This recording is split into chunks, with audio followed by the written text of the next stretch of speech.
can Black men be pro-Black and have a white wife? I mean, there are many examples of Pan-Africanists who were married to white women. So, in your opinion, No, can you be pro-Black and have a white wife? no. So for me, can you be Black? Absolutely. Can you help your community? Absolutely. But in the purest form, can you be pro-Black and choose to provide your spiritual, physical, financial resources to another community? No. I have a follow-up question for Alan on that point. Sure. So I find it interesting that when these questions come up, it's always focused on Black men. Mhm. Why don't we ask these questions about Eartha Kitt or Diane Carroll? Oh, I agree. I believe the same. Or Serena Williams or I Gabby. believe the same with them too.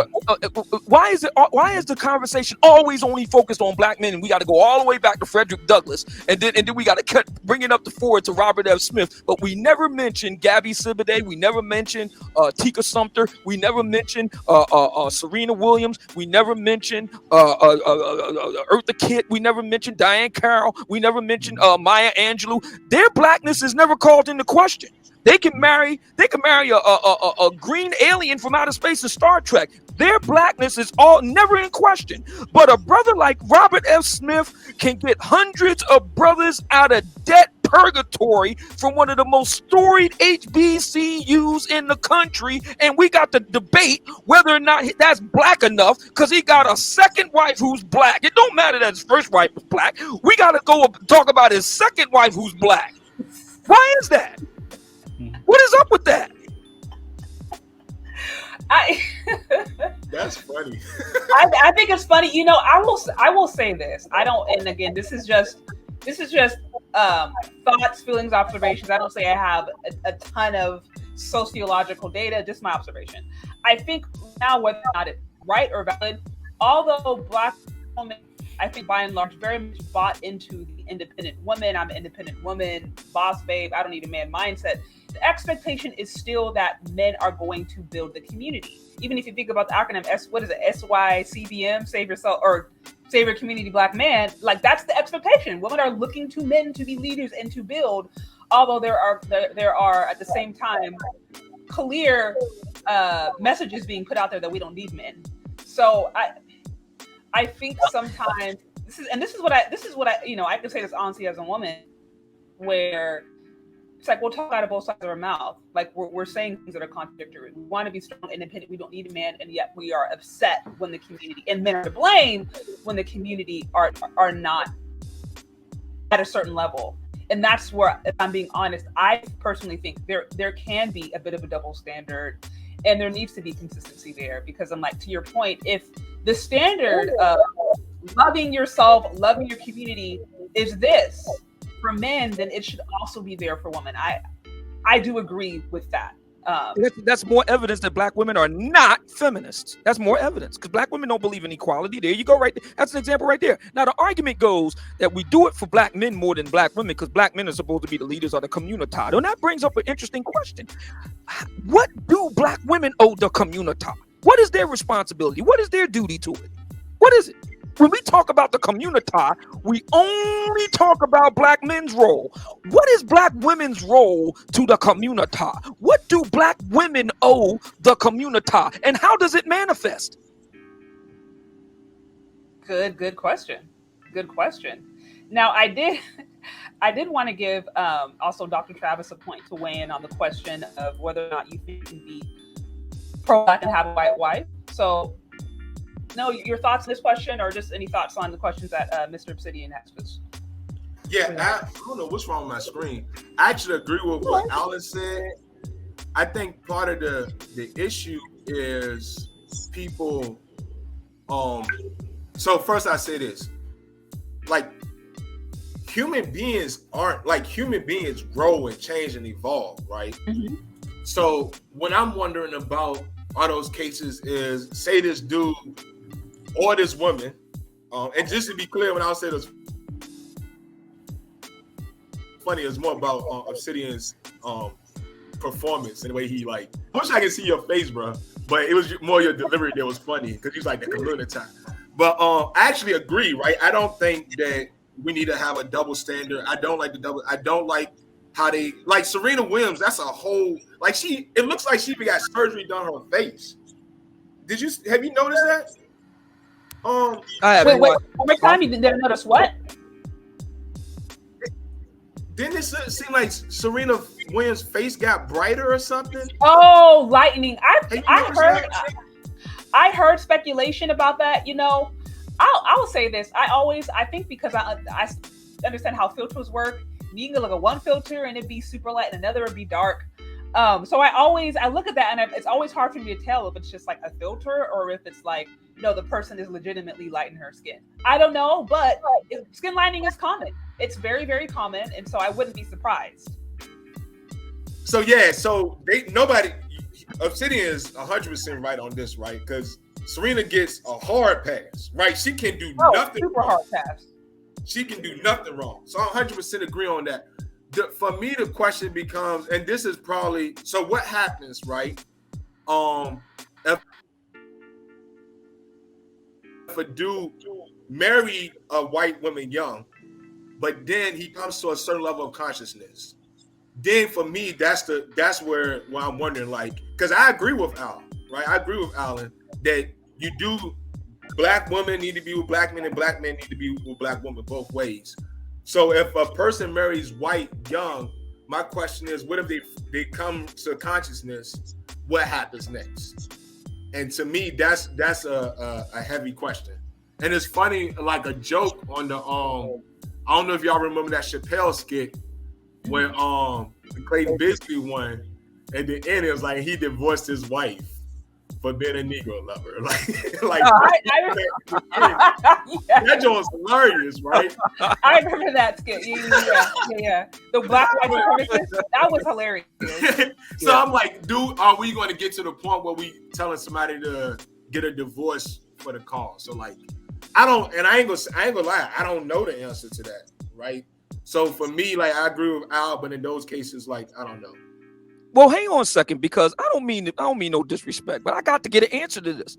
If we're talking about Robert F. Smith, fair enough. His contribution to the community in the form of hundreds of millions of dollars to bail black men out of. He was doing this before Joe Biden was talking about forgiving debt relief. This is a private citizen. Robert F. Smith went in his own pocket to help black men get out of debt from Morehouse. Okay, what do black women owe the community? What is their duty to the community? What do they owe the community? And how does it manifest? I need somebody to answer that question. If the answer is nothing, then we should just say that. No, I was just trying to, I would say I'm just trying to stay like in the flow of things. So the answer to that question, I think they require the same thing that black men. Like, we both require giving of ourselves for black people, like we've been doing for hundreds of years now, thousands of years now. That would be my answer.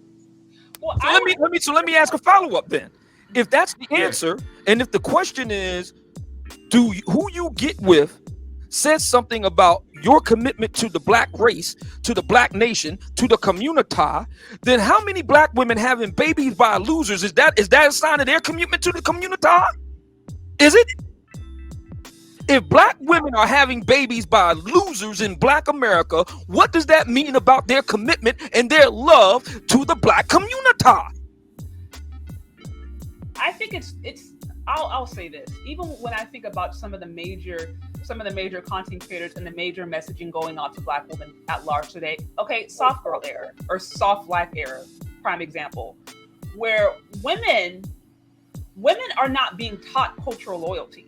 Women aren't even being taught how to be wives by and large. This is where I talk about wife culture, where it's like, if you understand other communities that are they have a very strong cultural center, and you go to weddings and they have maybe a white wedding and then they'll have their own cultural wedding, and they have communities like they already have a culture. They're raising up these women to be wives. They're raising up these women to be culturally loyal. They're going to their own schools.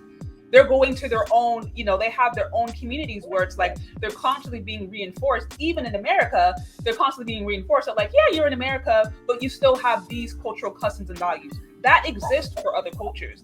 That's not happening for Black women. Black women are being told that they deserve a soft life.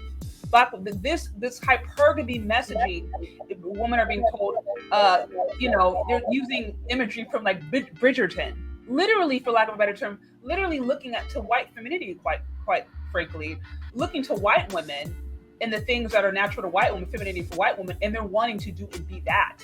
And so I think if it's not being taught by and large, which I don't think it is, another case in point, I had the interview with a lovely lady earlier this week, and she was honest about the fact that she didn't wake up until she was in her 50s. And now she got it together, but she said up all those decades, there were different things that she was doing, and she could say, I was doing it wrong. This is a woman in her 50s. So it's like, if we have a generation of women who are not teaching some of these different things, not instilling the importance of being wives, not even instilling the importance of cultural loyalty, or even why you should love your culture, why you should love who you are. Because I think if people grow up knowing how to love themselves and have a strong sense of who they are in the history and what makes them unique and beautiful, then you don't necessarily have to police their dating so much, because they're going to naturally choose what they love. But without that, and I will be honest and say that I don't see that existing by and large, at least in Black America, culture of women in Black America. Without that, then I think we kind of have what you have today, which is Black women deserve luxury, or this very individually based mindset, but there's no thought about the community top. That's what I would say as far as women are concerned. I could be wrong, but those are just observations. Yeah, and I don't have a problem. My thing is, I have no problem with what the ladies want. That's not I have no issue. Soft girl, like whatever you want to call it, lady of leisure, whatever. I have no problem with that in and of itself. My problem is, number one, that once again, we don't adhere to a standard of equality. We have one set of rules for Black men, and then we have one set of rules for Black women. That's one problem I have. The second problem I have when we're talking about this commitment to the community, insofar as who you marry and what the product of your union produces, I just looked it up. Robert F. Smith bailed out 400 brothers from Morehouse to the tune of $34 million. But because of the fact that his second wife is white, that's null and void. So my question is this: in addition to asking what responsibility and duties do Black women have to the community, exactly how much do Black men have to do before what they do for the community is considered valid? Because we know 34 million ain't enough. So ladies, give me a number. What is it? Is it 100 million? 500 million? 750 million? A billion? Give me a number. How much does a brother have to do and produce before he's considered legitimate in the community? Give me a number. I don't think a number exists, if I'm being honest. I guess for I don't think a number exists. But so I'll just say a couple things. One, I don't think Alan said this, and I'm not saying that what he did doesn't matter or his white wife whitewashes out his contributions that he made to those Black men. I think that's dope, actually. I think for a larger community question is that we don't have that many Black male billionaires, period. Yeah. So look at the masses of us, right? I don't know if that can be the standard to say, oh yeah, if you can just go ahead and give out $400 million, then hey, you good, you did your work. So that's what I say to that. On the other hand, I agree with you. I think both men and women need to be given to the Black community.